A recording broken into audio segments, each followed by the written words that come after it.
Hi everyone, I am back with chapter 13 of Charlotte's Web. If you remember from our last chapters, Charlotte was writing messages in her web to try to get the people to appreciate Wilbur so that he could be saved. So the last message that she wrote was "some pig," and people came from all over the neighborhood and all over the county to come and admire her web and to admire Wilbur. And she is now deciding on something different to write, and she chose terrific. So here we are, chapter 13, Good Progress. Far into the night, while the other creatures slept, Charlotte worked on her web. First, she ripped out a few of the orb lines near the center. She left the radial lines alone, as they were needed for support. As she worked, her 8 legs were a great help to her. So were her teeth. She loved to weave, and she was an expert at it.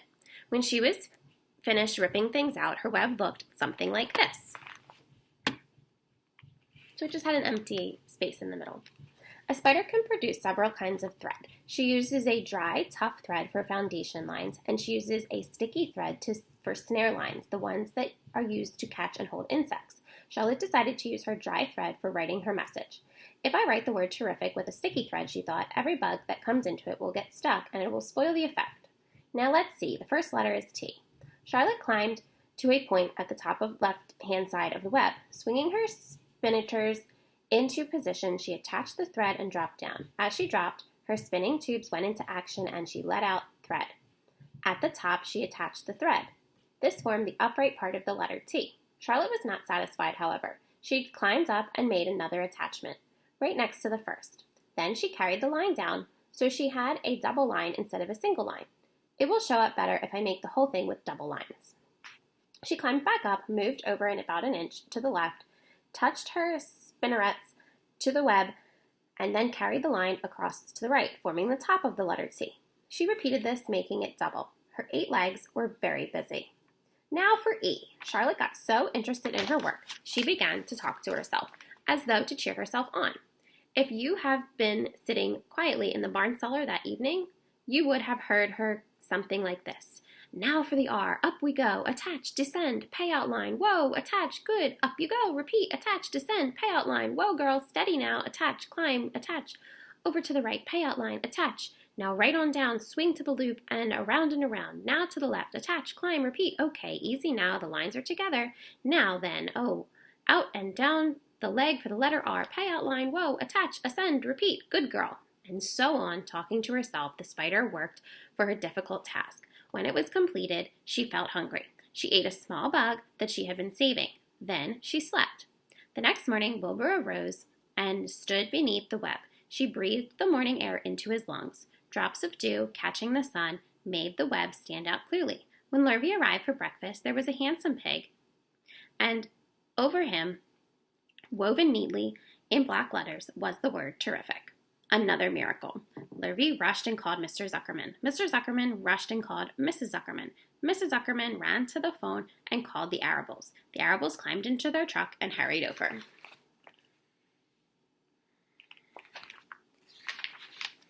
Everyone stood at the pig pen and stared at the web and read the words over and over, while Wilbur, who really felt terrific, stood quietly, swelling out his chest and swinging his snout from side to side. Terrific, breathed Zuckerman in joyful admiration. Edith, you better phone the reporter from the Weekly Chronicle and tell him what happened. He will want to know about this. He may bring with him his photographer. There isn't a pig in the whole state that is as terrific as our pig. The news spread. People who had journeyed to see Wilbur when he was some pig came back again to see him now as terrific. That afternoon, when Mr. Zuckerman went to milk the cows and clean up the tie-ups, he was still thinking about what a wondrous pig he owned. Lurvy, he called, there is to be no more cow manure thrown down into that pig pen. I have a terrific pig. I want that pig to be clean. Bright straw every day for his bedding. Understand? Yes, sir, said Lurvy. Furthermore, said Mr. Zuckerman, I want you to start building a crate for Wilbur. I have decided to take the pig to the county fair on September 6th. Make the crate large and paint it green with gold letters. What will the letters say? Said Lurvy. They should say, Zuckerman's famous pig. Lurvy picked up a pitchfork and walked away to get some clean straw. Having such an important pig was going to mean plenty of extra work. He could see that. Below in the apple orchard, at the end of the path, was the dump where Mr. Zuckerman threw all sorts of trash and stuff that nobody wanted anymore. Here, in a small clearing hidden by young alders and wild raspberry bushes, was an astonishing pile of old bottles and empty tin cans and dirty rags and bits of metal and broken bottles and broken hinges and broken springs and dead batteries and last month's magazines and old discarded dish mops and tattered overalls and rusty spikes and leaky pails and forgotten stoppers and useless junk of all kinds, including a wrong-sized crank for a broken ice cream freezer. Templeton knew the dump and he liked it.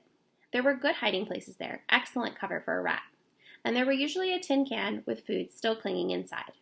Templeton was down there now, rummaging around. When he returned to the barn, he carried in a mouth of advertisements he had torn from a crumpled magazine. "How's this?" he asked, showing the ad to Charlotte.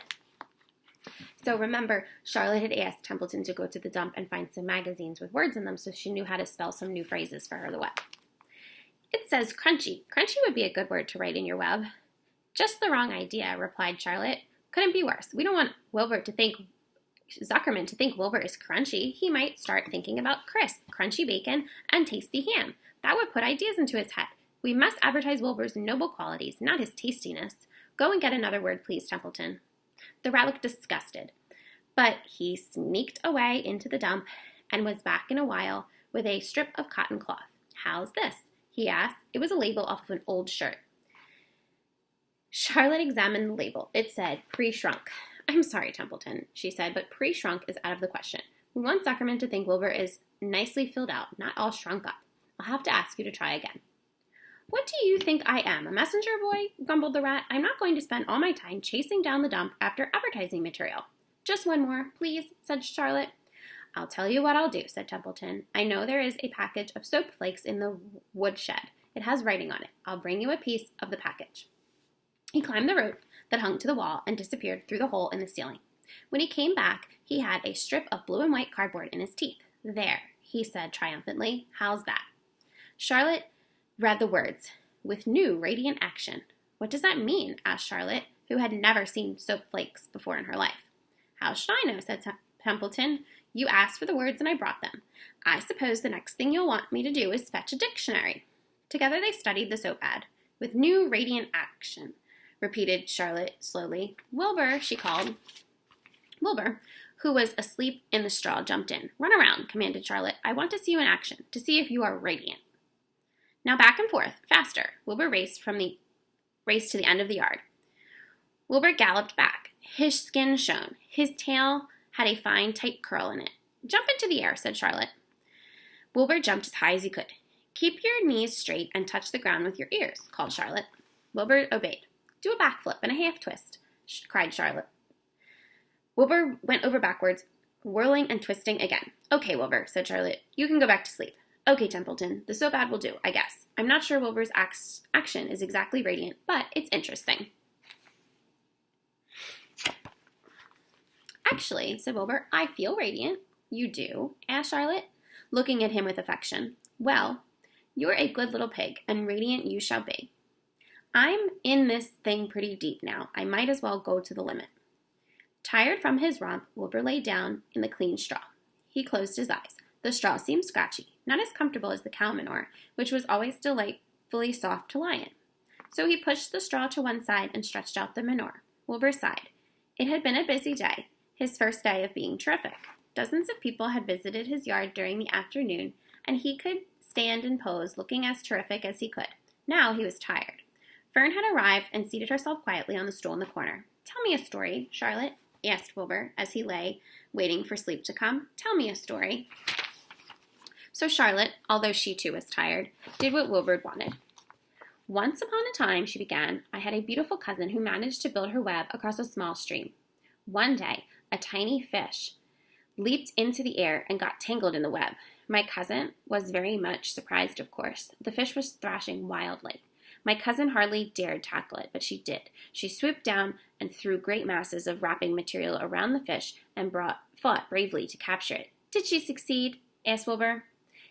"It was a never-to-be-forgotten battle," said Charlotte. "There was a fish caught only by one fin, and its tail wildly thrashing and shining in the sun.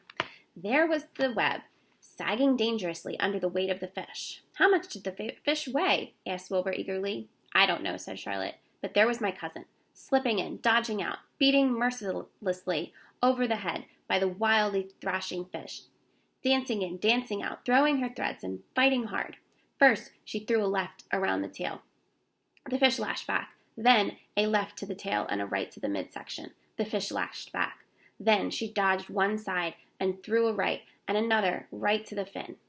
Then a hard left to the head, while the web swayed and stretched. Then what happened? Asked Wilbur. Nothing, said Charlotte. The fish lost the fight. My cousin wrapped it up so tight it couldn't budge. Then what happened? Asked Wilbur. Nothing, said Charlotte. My cousin kept the fish for a while, and then, when she got good and ready, she ate it. Tell me another story, begged Wilbur. So Charlotte told him about another cousin of hers who was an aeronaut. What is an aeronaut?